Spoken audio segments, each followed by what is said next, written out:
System initiated. His brother Michael is also satisfied. Welcome to Afrogenesis Artificial Intelligence. কেমন হবে যদি শুধু চিন্তা করলেই আপনার হাত নিজে থেকেই কাজ করা শুরু করে?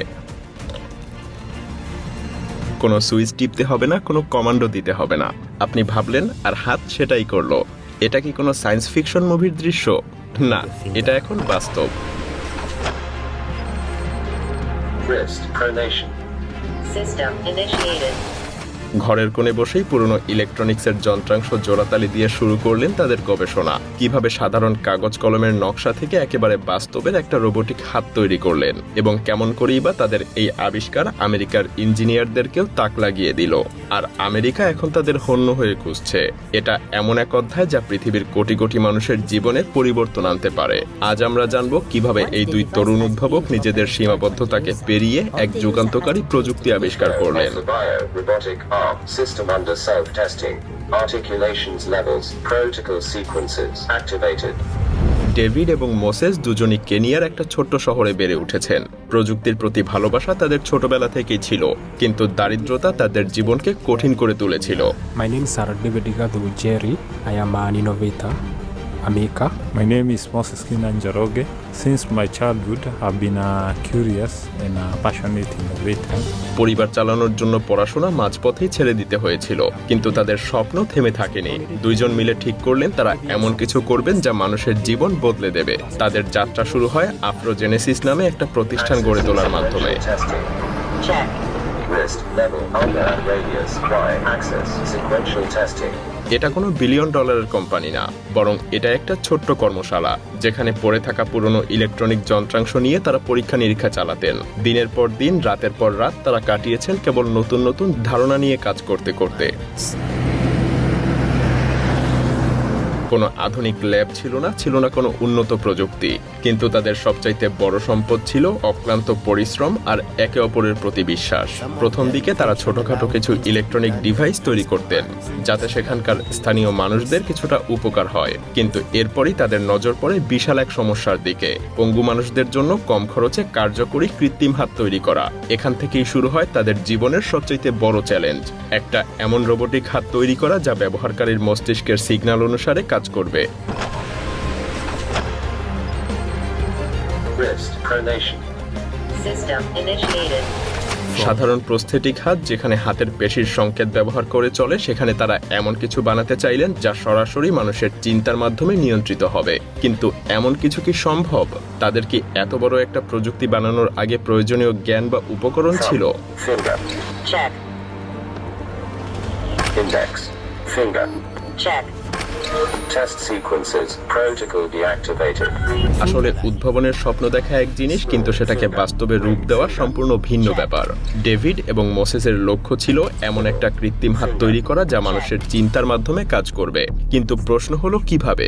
সাধারণ কৃত্রিম হাত বা প্রস্থেটিক লিম্বগুলো মাংসপেশির সংকেতের উপরে ভিত্তি করে কাজ করে, তবে ডেভিড এবং মোসেস সম্পূর্ণ ভিন্ন একটা পথ বেছে নেন।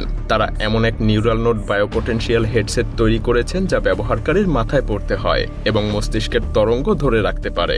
যখন একজন ব্যক্তি কোনো বস্তু ধরতে চান, তখন তার মস্তিষ্ক সেই সংকেত পাঠায়, আর এই বিশেষ হেডসেট সেই সংকেত গ্রহণ করে।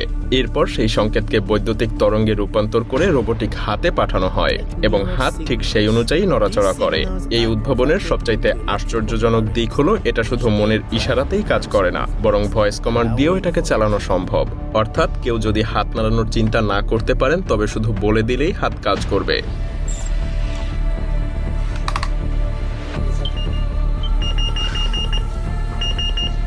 Wrist pronation. System initiated.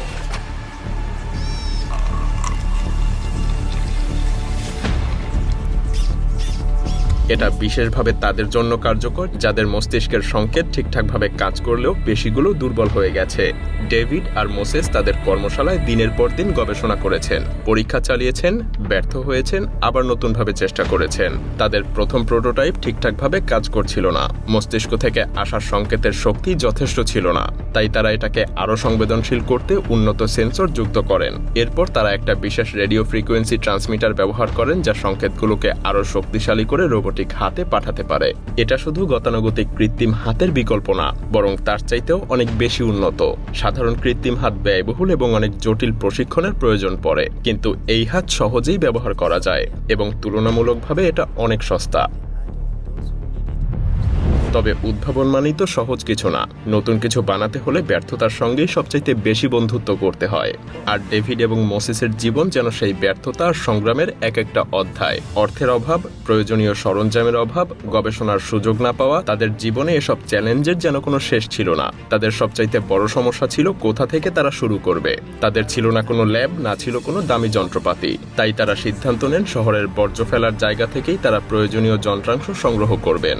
দিনের পর দিন তারা ইলেকট্রনিক বর্জ্যের স্তূপ ঘেটে পুরনো কম্পিউটারের সার্কিট, ভাঙা মোটর এবং ব্যবহার করা ব্যাটারি সংগ্রহ করেছেন। এসব থেকেই তারা বানিয়েছেন তাদের নিজেদের প্রথম প্রোটোটাইপ।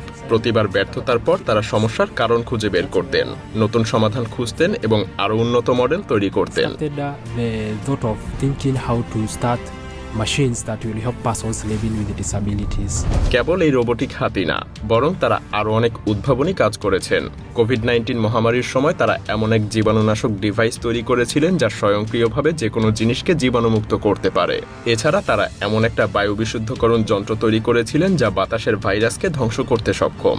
কিন্তু সবচাইতে বড় চ্যালেঞ্জ ছিল অর্থের অভাব। নতুন নতুন আবিষ্কার করতে গেলে গবেষণার জন্য প্রচুর টাকার দরকার হয়, কিন্তু তাদের সেই সুযোগ ছিল না। তাই তাদের নিজেদের উদ্ভাবনগুলোকে আরো উন্নত করতে গেলে প্রয়োজন ছিল বিনিয়োগকারীদের সমর্থন।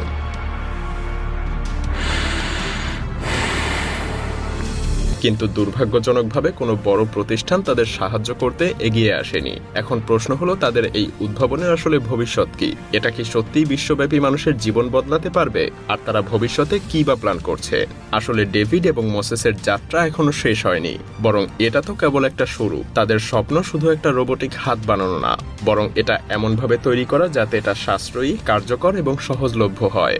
বর্তমানে উন্নত কৃত্রিম হাতগুলোর দাম হাজার হাজার ডলার, যা গরিব মানুষের পক্ষে কেনা সম্ভব না। কিন্তু তাদের লক্ষ্য কম খরচে এমন একটা হাত তৈরি করা যা আফ্রিকা সহ পৃথিবীর প্রতিটা কোণে পৌঁছে দেওয়া সম্ভব হবে। তাদের পরিকল্পনা অনুযায়ী ভবিষ্যতে তারা তাদের রোবোটিক হাতকে আরো উন্নত করতে চান। প্রথমত, এটাকে যেন আরো হালকা এবং শক্তিশালী করা যায় সেদিকে তারা কাজ করছেন। দ্বিতীয়ত, তারা এমন এক সিস্টেম তৈরি করতে চান যেখানে এই কৃত্রিম হাত ব্লুটুথ বা ওয়াইফাই এর মাধ্যমে সরাসরি স্মার্টফোন অ্যাপের সঙ্গে সংযুক্ত হতে পারবে। এতে ব্যবহারকারী আরো সহজে হাতের নিয়ন্ত্রণ নিতে পারবেন এবং সেটিংস পরিবর্তন করতে পারবেন। সত্যি বলতে তাদের এই সংগ্রামের গল্প আমাদেরকে একটা বড় শিক্ষা দেয়। সফলতার জন্য কখনোই বড়